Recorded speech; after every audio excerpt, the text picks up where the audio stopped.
வணக்கம். முதலில் தலைப்புச் செய்திகள். இலங்கை வரலாற்றில் தண்டனை பெறப்போகும் முதலாவது முன்னாள் ஜனாதிபதி ரணிலா தப்பிப்பதற்கு பெரும் சதி.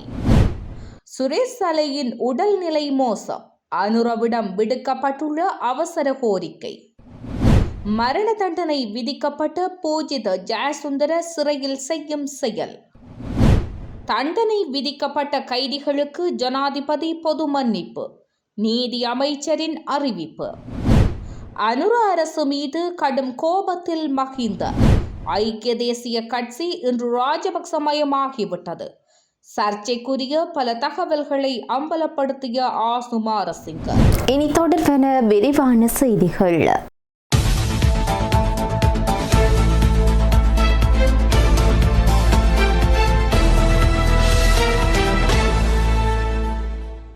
நாட்டில் அரசாங்கத்திற்கு எதிராக மேற்கொள்ளப்படும் எதிர்க்கட்சியினரின் சதிகளின் பின்னணியில் முன்னாள் ஜனாதிபதி ரணில் விக்ரமசிங்கவே இருக்கின்றார் என்று ஜனநாயக தேசிய அமைப்பின் தேசிய அமைப்பாளரான நிரக்ஷகுமார தெரிவித்தார். ஊடகங்களுக்கு கருத்து தெரிவிக்கின்ற போது இதனை அவர் குறிப்பிட்டார்.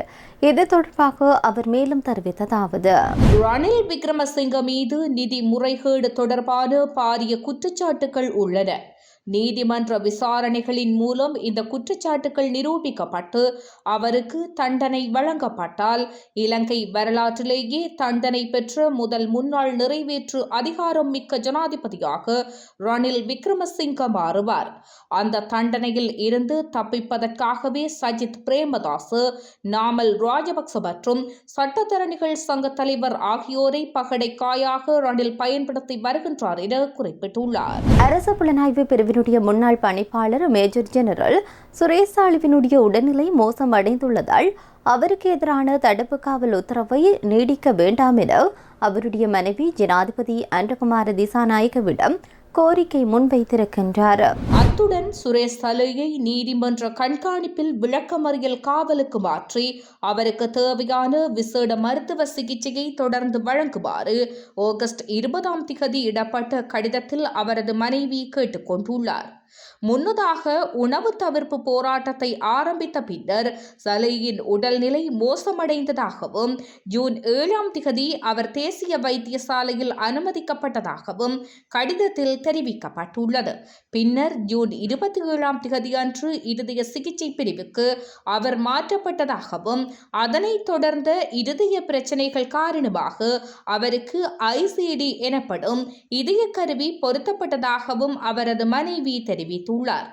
இந்த சிகிச்சைக்கு பின்னர் சலைக்கு தொடர்ச்சியான விசேட மருத்துவ கண்காணிப்பு அவசியம் என்றும் தேசிய வைத்தியசாலையில் இருந்து மீண்டும் காவலுக்கு மாற்றுவது அவரது உயிருக்கு ஆபத்தை ஏற்படுத்தக்கூடும் என்றும் அவர் எச்சரித்துள்ளார். எனவே தற்போதைய தடுப்பு காவல் உத்தரவினை மாற்றி விளக்கமறியல் காவலுக்கு அனுமதிக்குமாறும் சலையின் மனைவி ஜனாதிபதி அனுரகுமார திசாநாயக்கவிடம் கோரியுள்ளார்.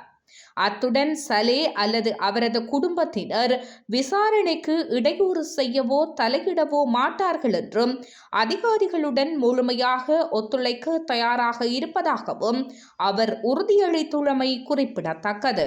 மரண தண்டனை விதிக்கப்பட்டுள்ள முன்னாள் போலீஸ் மா அதிபர் பூஜித் ஜெயசுந்தர சிறையில் தியானத்தில் ஈடுபட்டு வருவதாக சிறைச்சாலை வட்டார தகவல்கள் தெரிவித்து நிற்கின்றன.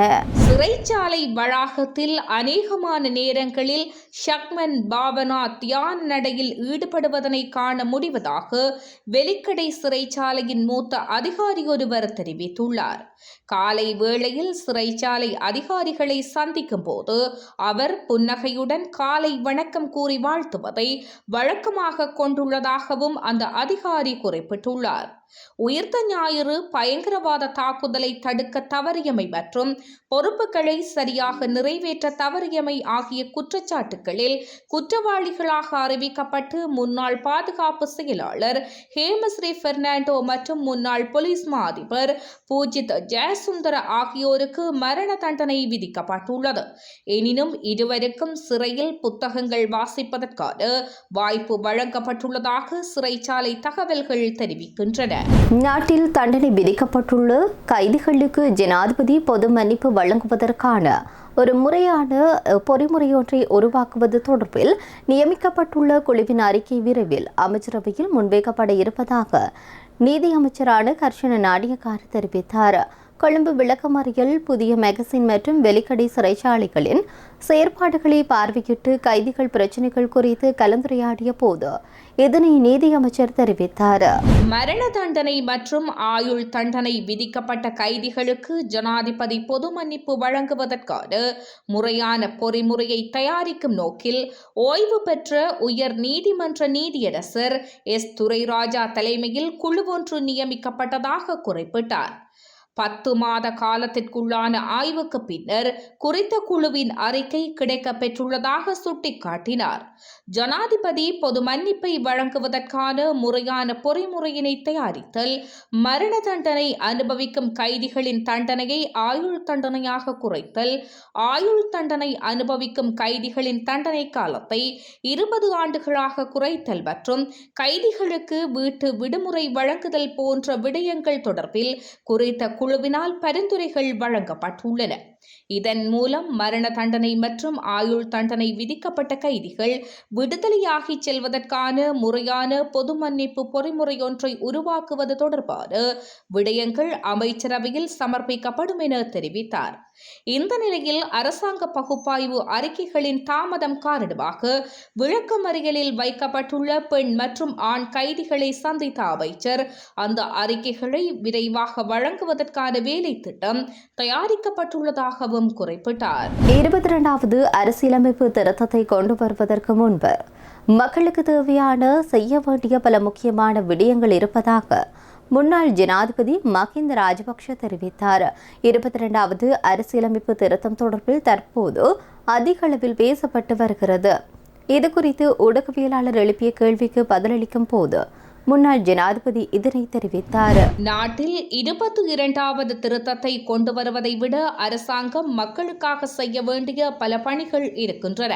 அவற்றை செய்து முடித்த பின்னர் தேவையான எந்த ஒரு சட்டப்பிரிவையும் கொண்டு வருவதில் பிரச்சினை இல்லை என அவர் கூறியுள்ளார். அரசாங்கம் முன்னுரிமை வழங்க வேண்டிய விடயங்களுக்கு பதிலாக வேறு விடயங்களுக்கு முன்னுரிமை வழங்குகின்றதா என ஊடகவியலாளர் கேள்வி எழுப்பியுள்ளனர். அதற்கு பதிலளித்த அவர், அதுதான் எங்களுக்கும் இருக்கும் பிரச்சினை. முன்னுரிமை வழங்க வேண்டிய பிரச்சினைகள் குறித்து பேசுவதில்லை. தேவையற்ற விடயங்களே முன்னிலைக்கு கொண்டு வரப்படுகின்றன. மேலும் நாட்டின் பொதுமக்கள் தற்போது அரசியலமைப்பு திருத்தத்தை விட முக்கியமான பல பிரச்சினைகளை எதிர்கொண்டு வருகின்றனர். மக்களுக்கு இந்த பிரச்சினையை விட வேறு பல பிரச்சினைகள் உள்ளன. சிலர் உணவு, குடிநீர் உள்ளிட்ட அடிப்படை தேவைகளுக்காக சிரமப்படுகின்றனர். அந்த பிரச்சினைகளை தீர்க்காமல் தேவையற்ற பிரச்சினைகளுக்கு தீர்வு காண முயற்சிப்பதுதான் பிரச்சினையாக உள்ளது. மக்களின் அன்றாட வாழ்க்கையை பாதிக்கும் பொருளாதார மற்றும் சமூக பிரச்சினைகளுக்கு முதலில் தீர்வு காணப்பட வேண்டும் என்பதே எனது நிலைப்பாடாகும் என அவர் மேலும் தெரிவித்துள்ளார்.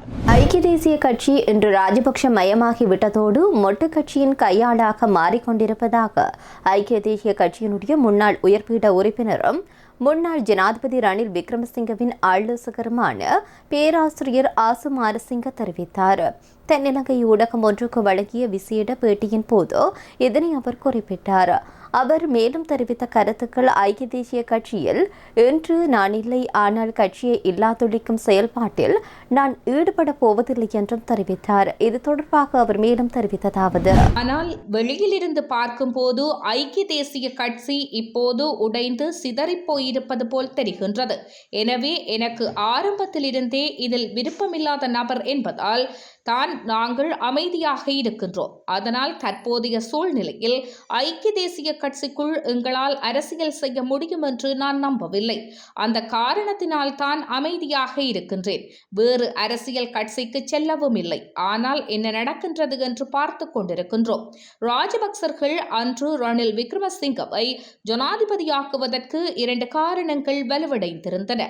அது தொடர்பில் அண்மையில் ரணில் விக்ரமசிங்க ஒரு நிகழ்வில் உரையாற்றும் போது தெரிவித்திருந்தார்.